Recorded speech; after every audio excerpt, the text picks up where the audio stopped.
You know, it's strange that yesterday I had 2 run-ins with radical feminists. I had the Jenny McDermott video that I found out about and promptly did a video, which is up on the channel. Please go watch that if you have the time to go through a 1 hour and 6 minute video.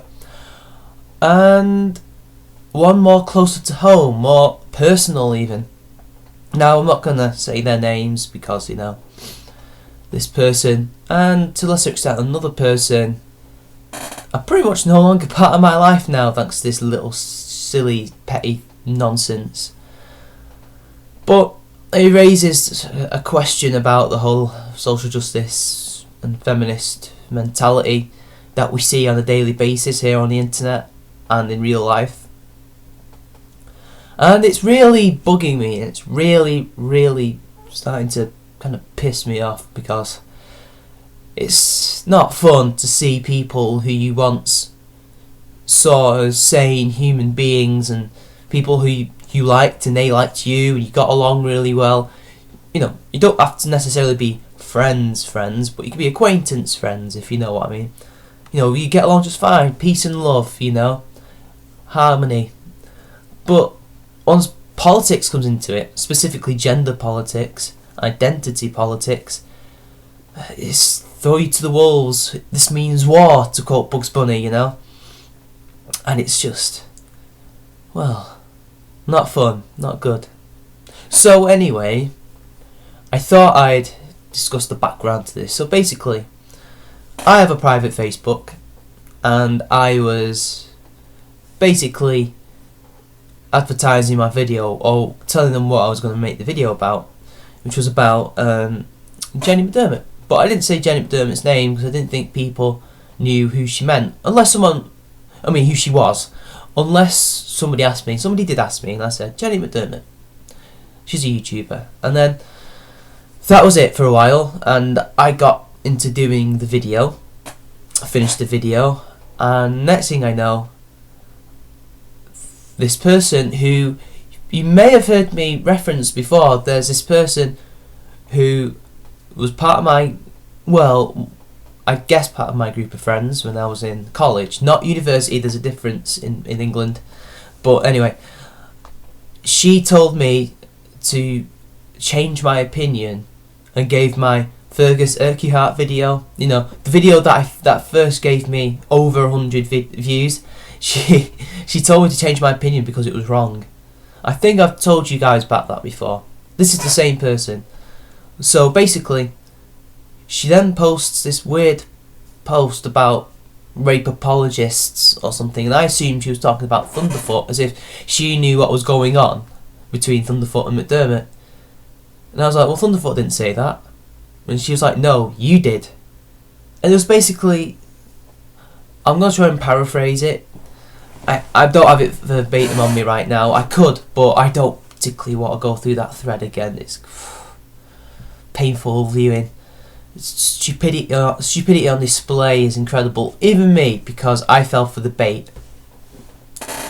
So basically, she says something about, I apparently think rape is not traumatic, and that Mattress Girl in particular I was apparently lying that she was not raped, and we all know she was not raped. And at first I didn't know. I was like, well, where did I say that? I don't remember saying that. And she said, in your Mattress Girl video. And I was like, what? I said, I didn't say that. And she was like, bring it up, you know, post the link and we'll show you. Then I was like, I should have said this all at the time, that no, the burden of proof is on you, not on me. You're the one saying that I'm a rape apologist, so please give me the evidence. I'm not the one who's supposed to give the evidence for my own trial so that you could prosecute me. That's not how it works. And then I've got 2 videos about Mattress Girl. Which one? I mean, there's one called Emma Sulkovitz and there's one called Mattress Girl. But as far as I'm concerned, you could possibly refer to both as Mattress Girl, because that's her nickname, isn't it? You know? So we get into this long-winded discussion, and it basically became circular, and she basically said, show me evidence that Mattress Girl was not raped, and then she lied. And I was like, oh, for fuck's sake. And, and she told me, don't use that Reason article. You know, the Reason.com article that was actually the article that proved it in the first place. So I basically got a Daily Beast article written by the same author. I think it was Kathy Young that did both, wasn't it? It was just basically the same. It was basically similar to the Reason.com one. And she had all her evidence. She had the Facebook conversations and everything. It was basically... I said, look at that, indisputable proof. Oh, she was just nice to him after the rape, she says. And I'm just, like, jaw dropped. Just like, what the fuck? I mean... the last thing you want to do is be nice to your rapist. I'm just... I can't fathom that. But I've not been raped. And as far as I'm aware, neither is she. So... How you can come to that conclusion? I mean, as far as I was concerned, it was post-sex dirty talk. Or at least them saying, I miss you, blah blah blah. It was definitely not something you say after a rape. That's just bullshit. And then when I proved that to her, I was like, no, why would you be nice to someone that just raped you? Wouldn't you report them to the police straight after? She goes, but he had 3 other people tell people about him, and they actually got through until he did an appeal and it won. I was like, yeah, they were her friends, and their stories were inconsistent, and they were not, and their evidence was not enough for the universities to convict him or to throw him out of university, mainly because their evidence was probably faked too. And then that's it, I had enough. It was becoming circular logic. Well, not circular logic, it was a circular argument going back and forth between me and her, and I was getting angry. I didn't call her names or anything, thankfully. If I did, that would have been perfect ammunition. You know, feminists need that ammo to throw shit sling at you, you know. So I fucked off. I was just like, you know what, fuck this. It's impossible arguing with you guys because you say the same things over and over again. You know, if any of you have seen the Skeptor video, and he has the animated feminist going, you are a rapist, feminism is for equality. That was literally what I was arguing against. And I know she'll watch this, because otherwise she wouldn't. If she watched my Mattress Girl video or videos, then she's watching my other videos too. So either she has a strange like of my videos or dislikes me enough to watch me. That's kind of... They usually say that watching videos of people that you don't like is kind of masochistic, don't they say, or something like that.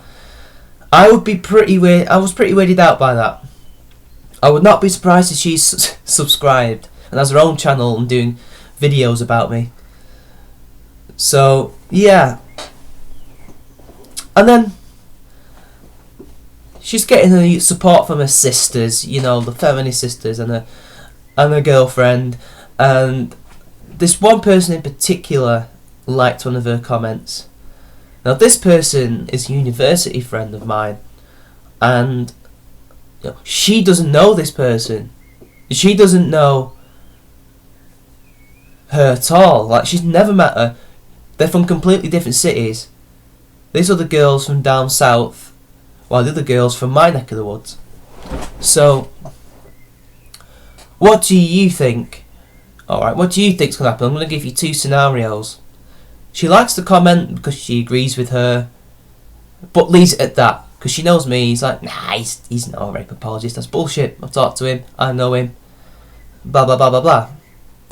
Or second, listens and believes, trusts the person that she doesn't know, but because she's another feminist, she has to, because sisterhood, patriarchy, bullshit, you know. And then promptly deletes me along with the other girl who also deleted me. It's the second one. That's what she did. She deleted me. They both deleted me because of a silly difference in political thought. And that's what I've been trying to get to. after this long-winded background story, because it's really starting to piss me off. Because you know what, the feminists were right. The personal really is political. Because when you decide on when you're judging your friends based on their attitudes towards anything political, it doesn't matter if it's women or rape or left-wing or right-wing politics, you're weird. That's not on. That's stupid. That is the people who thought the personal is political were not saying it that literally. Are you mad? And also, I look through my videos.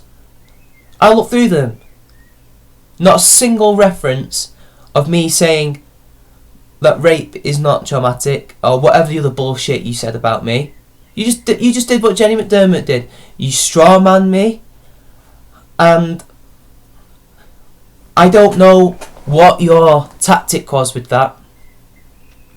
But how does a status go from talking about someone lying about, well, not lying, I mean someone who is bullying someone on Twitter over their dad's cancer, to me being a rape apologist, which I'm not, is absolute bullshit, and you know it.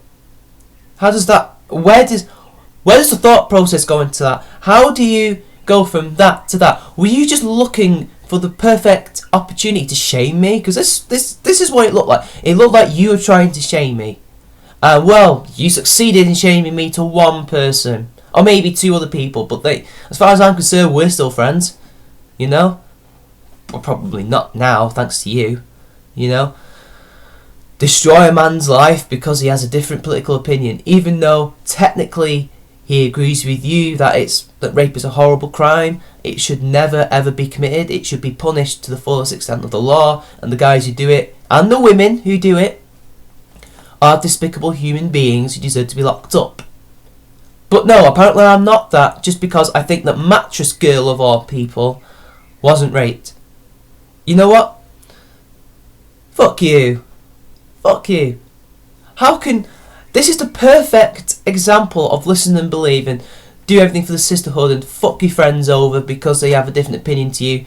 They stand in the way of destroying patriarchy. We must destroy them. You won that battle. You win again, to quote Jerry Lee Lewis. You shamed me and one person believed it, as far as I know. This person who doesn't know you, who knows me more than she knows you, deleted me because she thinks I'm a rape apologist. Well done. Well done. That's the only battle that you won in that debate. Apart from that, you didn't win the actual argument, bear in mind. Because you didn't use facts. You didn't use facts. The only evidence that you used was an out-of-date article before they all knew that it was fucking fake. Or maybe an article that still refused to believe that it was fake. You know? I mean, is this what the world has become, thanks to social justice and feminism, that you can't even be friends with someone, and, you know, I can be friends with feminists, and I am friends with feminists, mainly because they're actually one of the few that are sane. They're kind of like in the Hoff Summers mould, you know? Those people I can really enjoy talking to and being friends with, and long may it continue. But not even these crazy ones. You can't be friends with them. I mean, the world is becoming fractured beyond belief because of these stupid partisan tactics that they've been brainwashed into using. You know, if this person says so-and-so that isn't towing our party line, they're not your friends, they're patriarchy, they are enemies, and come the revolution, they must be shot against the wall. I don't get it. That girl's known me for 5 years, sort of. How did it come to this in such a short space of time? It's indoctrination for you people. It's indoctrination.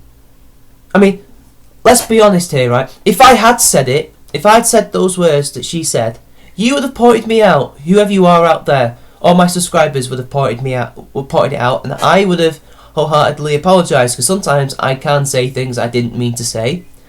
And besides, I don't think that nonsense. Anyway, who does think that nonsense? It has to be a crazy person. I'm going off on one now. it was going to be a lot more structured. It sounded a lot better in my head. But now I just feel like I'm moaning about personal stuff when I'm trying to highlight the toxicity of radical feminism and social justice, because people were right in Gamergate. They have lost friends over this, and it's pathetic. It's pathetic of me getting into that debate and taking the bait, but I have to stand by what I say. I can't not back down from someone accusing me of some bullshit and lies. But I'm not supposed to, because I'm a man. It doesn't help that whatever I do, no matter what evidence I can put forward, they won't believe me. But the worst thing was, I wanted to talk. I still live with my mother because I'm soon to be an ex-student. So a lot of people my age live with our mothers. It's not just gamers.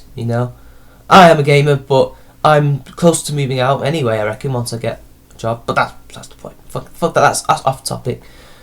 I talked to my mother about this, and even she implied that, yeah, Chris, you're a bit of a misogynist. You're a bit of a rape apologist. Only because she says, oh, you may sound like you say it. You need to watch what you're saying. I was like, no, I know exactly what I'm saying. I know for a fact that I'm not saying it's not traumatic.